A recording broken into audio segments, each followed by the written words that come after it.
Bonjour à tous et bienvenue sur Amazing Mac TV, nous sommes le 24 avril 2020 et 5 ans après, jour pour jour, la sortie de la première Apple Watch, c'est au tour de l'iPhone SE de faire son grand retour. Alors avant de passer au déballage, rentrons dans le vif du sujet. Pourquoi en 2020 acheter un iPhone qui a un design vieux de 6 ans, puisque c'est le design de l'iPhone 6, et quand on regarde un petit peu les commentaires des vidéos précédentes concernant l'iPhone SE, vous êtes nombreux à vous plaindre de la politique d'Apple de faire du neuf avec du vieux. Alors je suis plutôt d'accord avec le commentaire de Zgarf qui dit, en gros, la cible des iPhone SE, c'est pas des gens qui sont attachés forcément au design. Et effectivement, je pense que ce que les gens attendent, c'est un téléphone qui va durer dans le temps, peut-être 5, 6 ans, et avec la puce A13 Bionic qui est dedans, on est tranquille pour 5 ans de mise à jour iOS.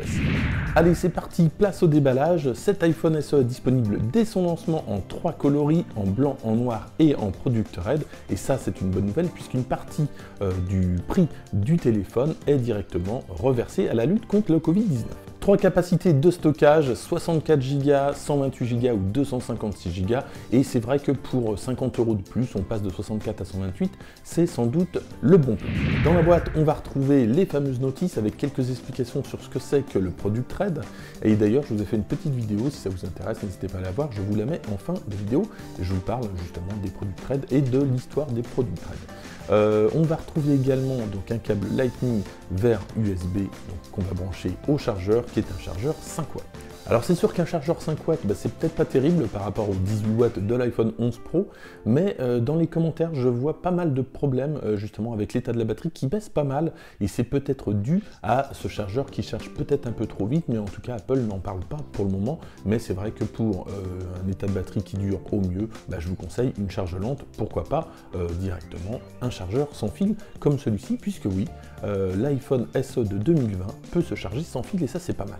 Voilà donc à quoi ressemble l'iPhone SE de 2020. Donc effectivement c'est le même châssis que l'iPhone 8, donc on retrouve ces petits, à la différence que là, la pomme justement est en plein milieu, comme sur les derniers iPhones. Côté caractéristiques techniques, c'est un processeur A13 Bionic contre un processeur A11 pour l'iPhone 8, et on retrouve le même processeur que sur l'iPhone 11 Pro, donc c'est vraiment le dernier processeur le plus rapide fait actuellement chez Apple. Autre caractéristique technique, il est IP67, c'est-à-dire qu'on va pouvoir le plonger dans l'eau pendant quelques minutes à 1 mètre de profondeur.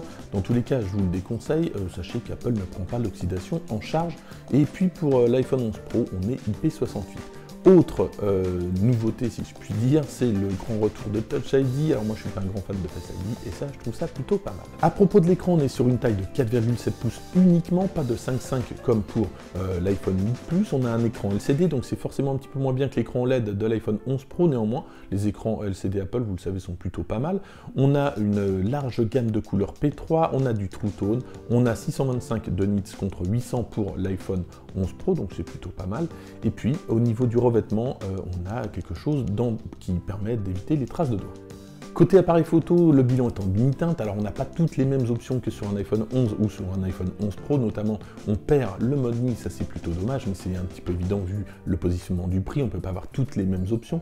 On a une caméra arrière de 12 mégapixels, une caméra avant de 7 mégapixels, alors on a du Ultra HDR sur celle arrière, mais simplement du HDR sur celle d'avant, donc c'est un petit peu moins bien. Par contre, bonne nouvelle, on gagne le mode portrait à l'avant et à l'arrière. Autre option qu'on va gagner par rapport à l'iPhone 8, c'est le QuickTouch. Alors personnellement, moi je m'en sers pas beaucoup, je trouve pas ça vraiment très intéressant. Côté vidéo, on peut filmer en 4K 60 images par seconde, ça c'est plutôt bien. On peut faire du ralenti, du slow motion à 240 images par seconde, ça rend plutôt pas mal. Autre caractéristique dont je vous parlais dans ma vidéo avant d'acheter un iPhone SE, c'est qu'il n'y a pas de caméra TrueDepth puisque c'est utilisé par Face ID et là on a du Touch ID. Donc ça veut dire qu'on va pouvoir avoir certains emojis et animojis, mais qu'on ne va pas pouvoir les animer comme on pouvait le faire avec un iPhone 10 par exemple. De la même manière, le mode scène qui se trouve dans l'application Clips dont je vous parle régulièrement ne sera pas disponible puisqu'il utilise la caméra TrueDepth.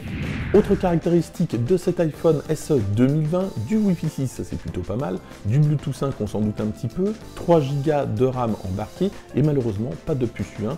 Alors pour rappel, la puce U1 c'est pour être un petit peu plus précis dans la localisation, ça sert notamment dans AirDrop, c'est-à-dire que lorsque vous allez faire un AirDrop entre deux appareils, celui qui va se trouver le plus près va apparaître en premier et ça va servir notamment avec les Apple Tags qui devraient arriver dans quelques mois.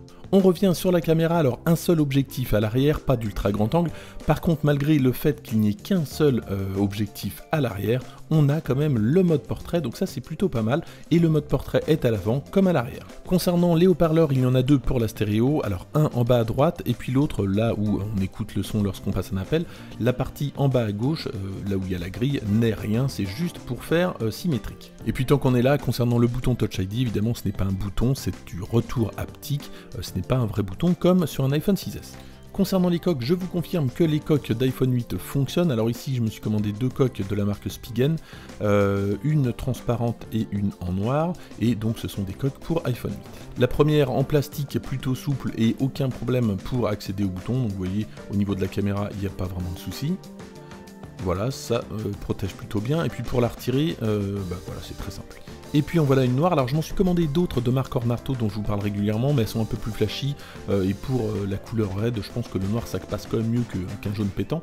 Donc ici on a la caméra qui est bien protégée, elle ne gêne pas, les boutons sont bien accessibles, et puis donc renforcé sur les côtés, et à l'arrière, donc il y a la technologie Spigen, voilà, brevetée, donc c'est en forme de toile d'araignée, et ça évite les chocs. Voilà, ça vaut une dizaine d'euros, je vous mets les liens dans la description.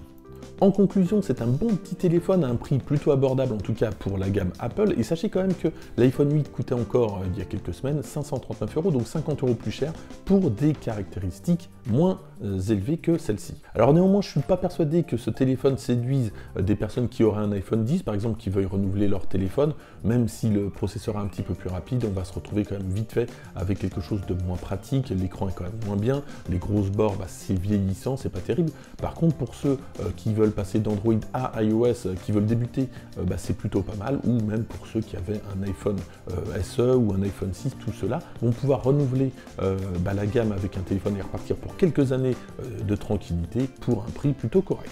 Voilà pour cette vidéo, merci de l'avoir suivi, moi je vous mets tous les liens dans la description, et puis si vous avez aimé cette vidéo, n'hésitez pas à la liker, à la partager, à vous abonner si ce n'est pas déjà fait, moi je vous dis à très bientôt.